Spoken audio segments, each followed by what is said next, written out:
lama tak disentuh suaminya.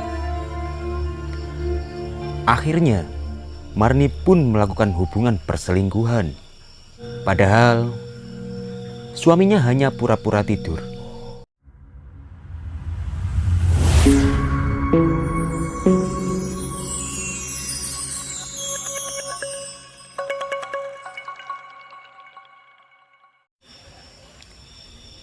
Sebuah kisah rumah tangga, ibu yang tega menjual anak gadisnya kepada selingkuhannya. Sebut saja dia Marni. Marni adalah wanita berusia 40 tahun dan anak gadisnya berusia 16 tahun. Kehidupan keluarga Marni serba kekurangan. Suami Marni menderita penyakit lumpuh sudah bertahun-tahun. Tiap hari Marni menggantikan suaminya sebagai tulang punggung keluarga dengan berjualan makanan ringan. Di samping itu, Marni juga terkenal centil dengan para lelaki.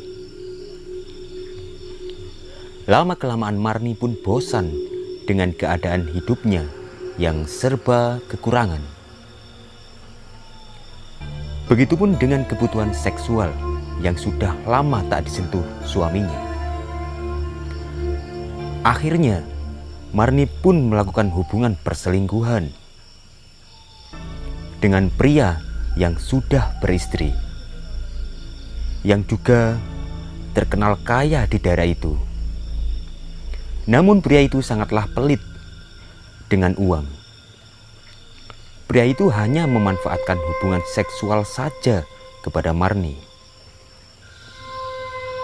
Marni pun bertahan dengan hubungan perselingkuhan bersama lelaki itu, karena laki-laki itu bisa memuaskan hasrat seksual Marni.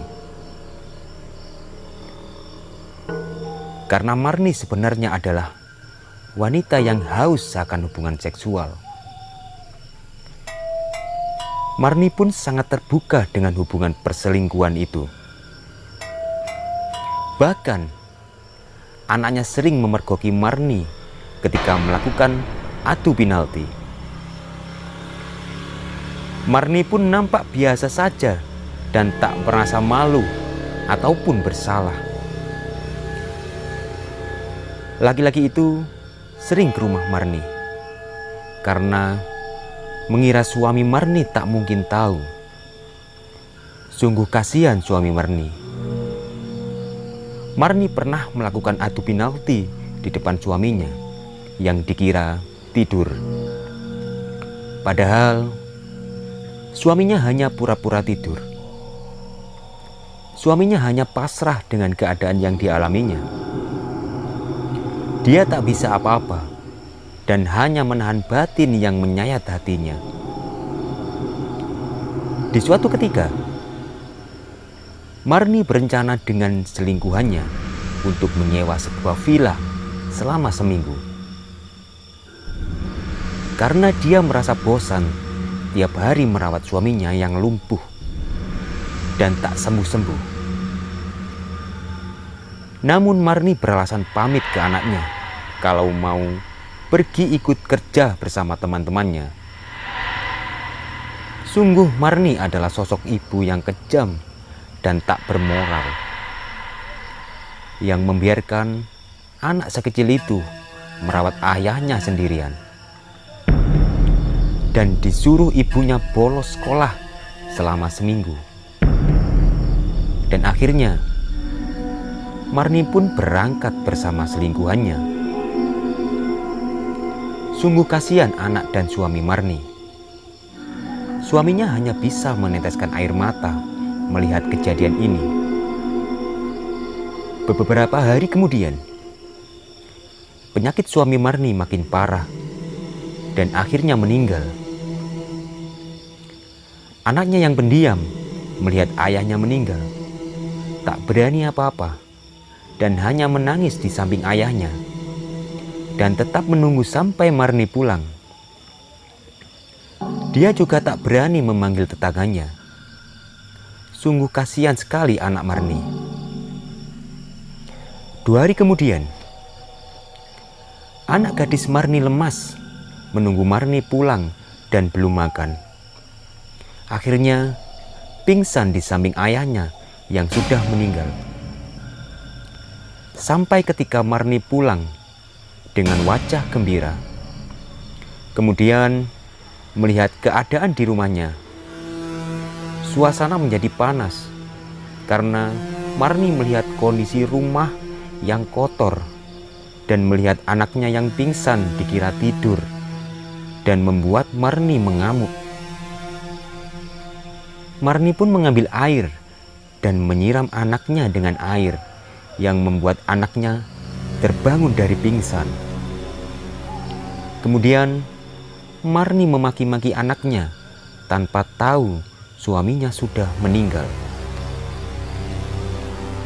Kemudian anaknya berkata kalau ayahnya meninggal.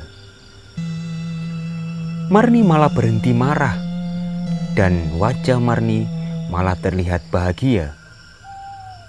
Dan Marni pun memastikan kalau memang suaminya sudah meninggal.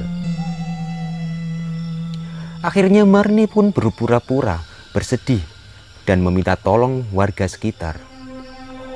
Sungguh istri yang durhaka.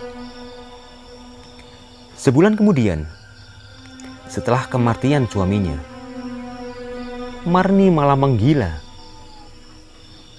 Hampir tiap hari dia membawa selingkuhannya ke rumah.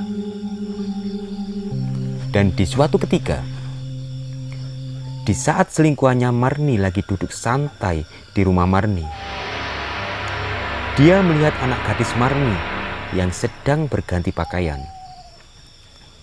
Pikiran laki-laki ini mulai berpikir kotor, yang membuat laki-laki ini ingin adu penalti dengan anak gadis Marni. Sungguh kasihan anak Marni, gadis baik dikelilingi orang-orang tak bermoral. Di suatu ketika, anak gadis Marni meminta uang untuk bayar sekolah. Namun, Marni tak mampu untuk membayar uang itu. Akhirnya Marni meminta bantuan kepada selingkuhannya. Mendengar perkataan Marni, laki-laki bejat ini mulai berpikir kotor. Akhirnya, laki-laki ini mau memberi uang, namun ada syaratnya, yaitu Marni harus mau memberikan anak gadisnya untuk adu penalti dengan selingkuhannya. Sungguh bejat laki-laki beristri ini. Tak puas selingkuh dengan Marni, malah minta tambahan jatah dengan anak gadis Marni. Yang akhirnya Marni pun menyetujuinya. Marni pun membujuk anaknya agar mau adu penalti dengan selingkuhannya. Dan anaknya pun tak bisa menolak karena diancam akan diusir dari rumah. 3 bulan kemudian, anak dan ibu itu terlihat hamil bersamaan. Namun, anak gadis Marni mengalami keterbelakangan mental yang membuatnya jadi kurang waras. Ketika keadaan sudah berantakan, laki-laki bejat yang menghamili anak dan ibu itu pergi dan tak pernah kembali. Marni menyesal atas perbuatan yang selama ini dia lakukan. Dia juga stres dengan keadaan yang dialaminya sekarang. Sungguh malang nasib kedua wanita, ibu dan anak ini. Tak ada yang menafkahi kehidupan mereka dengan keadaan hamil, dan juga mereka seperti orang gila. Dan di saat anak gadis Marni hamil di usia 7 bulan, dia meninggal karena terpleset dan terjatuh. Beberapa hari setelah kematian anak gadisnya, Marni akhirnya gantung diri karena tak kuat merasakan kesalahan yang dirasa sudah menggunung. Hancur sudah satu keluarga karena keegoisan yang dilakukan tanpa melihat orang lain sengsara karenanya. Semoga kita semua termasuk orang-orang yang mau menjaga tindakan agar tidak merusak lingkungan. Karena apapun yang kita lakukan pasti akan mendapat balasan. Itulah karma.